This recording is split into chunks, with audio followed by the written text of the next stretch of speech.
Nikola Jokic's pay cut idea. Maybe not, but Michael Malone praises MVP for being vocal before bounce-back win.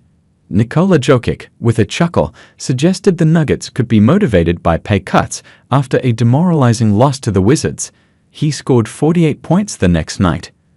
Atlanta. Pay cuts were not part of the Nuggets' game plan to get back on track Sunday, contrary to Nikola Jokic's suggestion. But the MVP center did make an impact with his voice, at least on coach Michael Malone.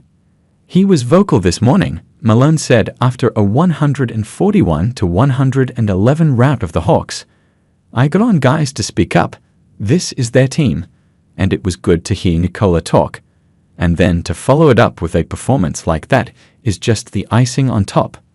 Jokic, the Consummate Downplayer, was naturally surprised and even a little confused when informed of Malone's shoutout. I think it was not such a big thing that I said, he responded, shrugging and leaving it a mystery. But it was just something that maybe could help us. Jokic's 48-point game in Atlanta was precisely what the Nuggets, 12-10, needed. But then again, his 56-point game the night before in Washington was exactly what they needed as well. And it still wasn't enough. After that demoralizing loss to the Wizards, Denver trailed wire to wire against a team that hadn't won since October. A frustrated Jokic found room for humor when asked what the Nuggets needed to see from themselves in the next few games. The reaction. A reaction. In my country, where I'm coming from, after this kind of stretch, you're gonna get a paycheck that is a little bit less than usual, he said, chuckling. So maybe that's what we need to do. Maybe a little motivation that way. What's the name of it? Being benched? Being on the bench. I think that's really good motivation too. There was a glaring problem with that idea.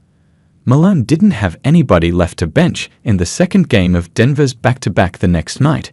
Jamal Murray and Dario Saric were out, in addition to long-term injuries to Vlatko Cancar and Darren Holmes II. The Nuggets had 11 guys, excluding two-way contracts.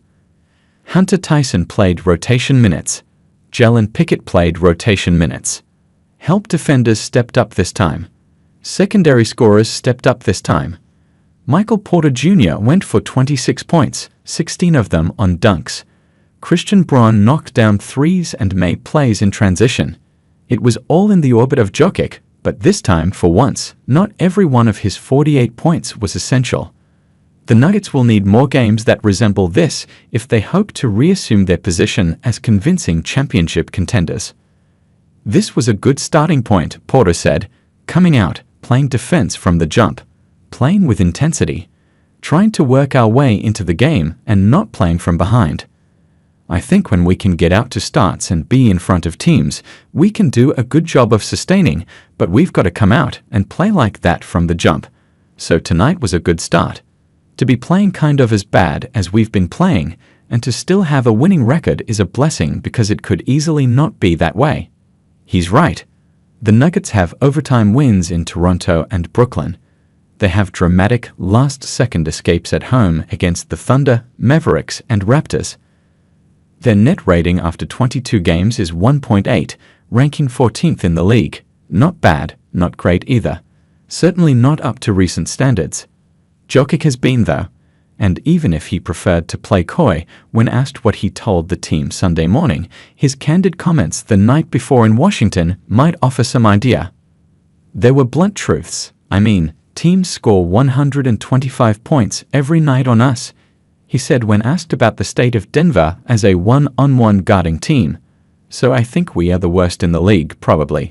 And there were insights to his mind as a young player when asked how the Nuggets can collectively turn their road trip, and perhaps season, around while dealing with so many injuries. When I was coming off the bench, when I was like playing small minutes, my goal was, when I sit on the bench, I'm going to be so tired that I cannot breathe, Jokic shared with reporters. So just give 100% those 3, 4, 5, 6, 7, whatever minutes you have. Pickett met that challenge, looking the part of an NBA floor general for the first time when he pulled up for an elbow jumper, or when he lobbed an alley-oop to pick and roll partner DeAndre Jordan. And Jokic is still meeting his own challenge at 29 years old.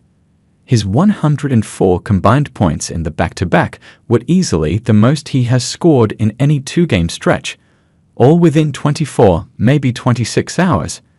The very first play of the game, we ran a step-up and Hawks center Clint Capella went all the way under, Malone said. Jokic stepped behind it, hit the three. And I said to myself, this kid's about to have a big night. And he's had big nights in this building before. He had a 50-point game a few years ago. So yeah, I mean, what can Nikola Jokic not do?